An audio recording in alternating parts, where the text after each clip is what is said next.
हम बात कर रहे हैं सपनों की।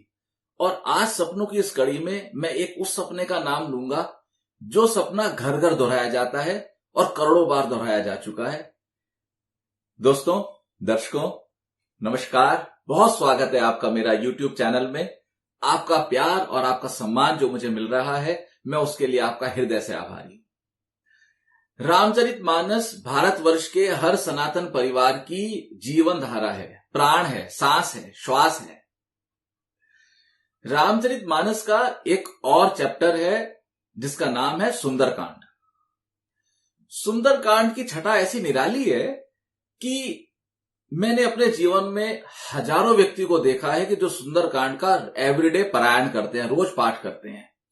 करोड़ों लोग सुंदरकांड का रोज पाठ करते हैं और करोड़ों लोगों को सुंदरकांड कंठस्थ है, उनके गले में सुंदरकांड विराजते हैं।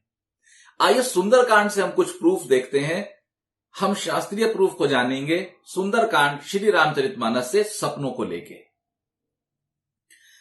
जिस समय मां सीता अशोक वाटिका में है, ठीक उसी समय त्रिजटा जब उनसे मिलने आई हैं, जिस समय गुरुदेव हनुमान ऊपर वृक्ष पे बैठे हुए देख रहे हैं। त्रिजटा नाम राक्षसी एका, राम चरण रति निपुण विवेका, सबनो बोली सुनाए सी सपना। त्रिजटा अपना सपना सुना रही हैं, सीता से ही करो तपना। और क्या करना है? सपने बानर लंका जारी। देखिए, मैसेज कम्युनिकेशन। हनुमान जी जिस समय भगवान राम के पास से चले तो उनको कम्युनिकेशन करना था कि लंका जला के भी आनी है, तो उस समय का एक कम्युनिकेशन।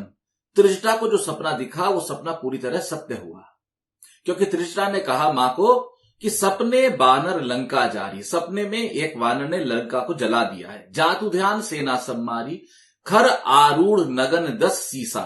खर मीन्स गधा, यानी कि 10 शीश का अपमान हो रहा है। जो रावण है उनका अपमान हो रहा है।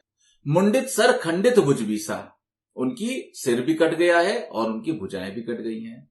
ए विधि सो दक्षिण दिशित गया, तब वो यम की दिशा दक्षिण की ओर जा रहे हैं। इस तरह से, और लंका जो है वो विभीषण ने पाई, यह लंका मनो विभीषण उपाई। ये पूरा का पूरा वर्णन त्रिजटा ने किया है, रामचरितमानस में है। और हमारे देश के सैकड़ों साधु, हमारे भारतवर्ष के लाखों गृहस्थी, स्त्री पुरुष बच्चे इसका पारायण करते हैं। देखिए, सपने की महिमा मानस में गोस्वामी जी ने कितनी सुंदरता से बताई है। और मैं आप सबसे ये कहना चाहता हूं कि सपनों के विचार बहुत गहरे हैं। बस हमें कोई एक ऐसे व्यक्ति मिल जाए जो हमें सपने का उचित अर्थ बता सके। दोस्तों, आइए बात को आगे बढ़ाते हैं। अगर आपको सपने में कोई इमारत का ढहना दिखता है तो यह अवनति का प्रतीक है, यह कष्ट या समस्या का प्रतीक है। इमारत का ढहना, इमारत का गिरना कभी भी जीवन में शुभ संदेश नहीं लाता, इसको सदैव ध्यान रखें।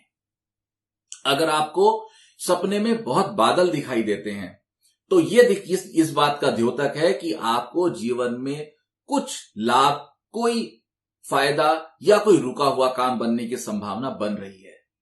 दोस्तों, यदि आप सपने में एक माउंटेन को क्लाइंब करते हैं, एक पहाड़ पे चढ़ते हैं, तो ये आपकी शीघ्र उन्नति या शीघ्र जीत का द्योतक है।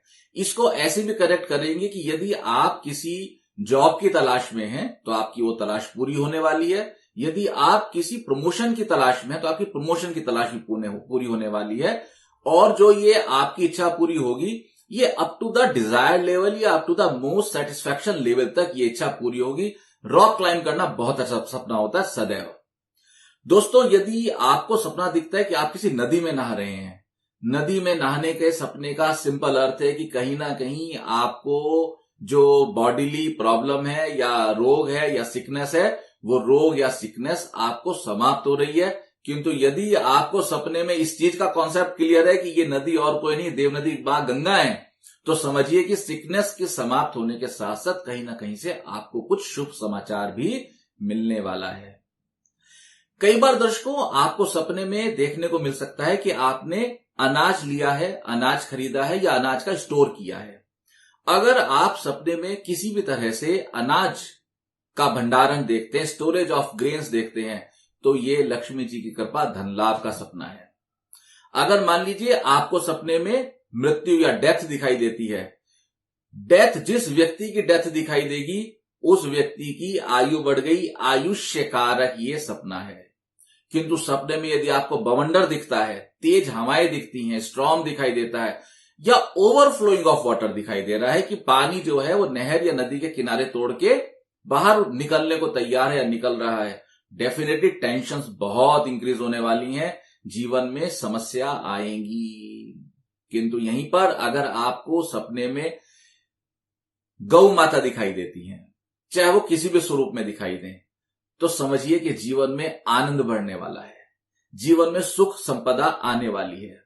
यदि गौ माता हरा चारा खाती हुई दिखाई देती हैं, तो ध्यान रखना कि बुध महाराज अपना कष्ट आपके ऊपर से उतारने के लिए पूरी तरह से उत्सुक या तैयार हैं।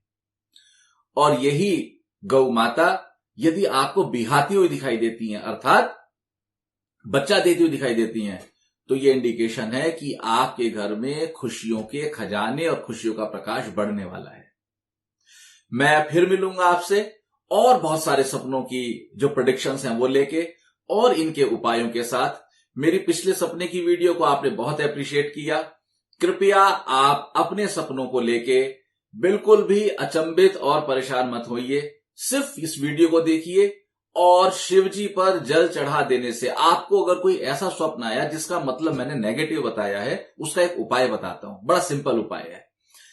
आप कम से कम 4 दिन, मैक्सिमम 40 डेज, ये एक प्रमाण है। त्रिजटा ने कहा भी है, यह सपना मैं कहूं पुकारी, हो ही सत्य गए दिन चारी। वही सुंदरकांड में त्रिजटा के मुंह की ये लाइनें हैं, गोस्वामी जी ने लिखी मानस में, कि मेरा यह सपना 4 दिन में पूरा हो जाएगा। सपने का प्रमाण 4 to 40 डेज माना जाता है। तो यदि आपको लगता है कि कोई नेगेटिव स्वप्न आया है, तो आप कुछ ना करें, सिर्फ उस स्वप्न को विचार करना है। शिव जी के पास जाइए, शिवलिंग पे जल चढ़ाइए, जल चढ़ाते हुए स्वप्न का विचार करके शिव जी को सुना दीजिए। परंपरा से आपने देखा है ना, जितने भी शिवलिंग हैं उनके बाहर नंदी बैल बैठे हुए हैं। अगर आप नंदी जी के कान में अपना कोई नेगेटिव सपना फूंक देंगे तो उसकी नेगेटिविटी समाप्त हो जाएगी। आप जीवन में बहुत तरक्की करें और आप लोग खुश रहें और मेरा चैनल देखते रहें। धन्यवाद। हरे कृष्णा।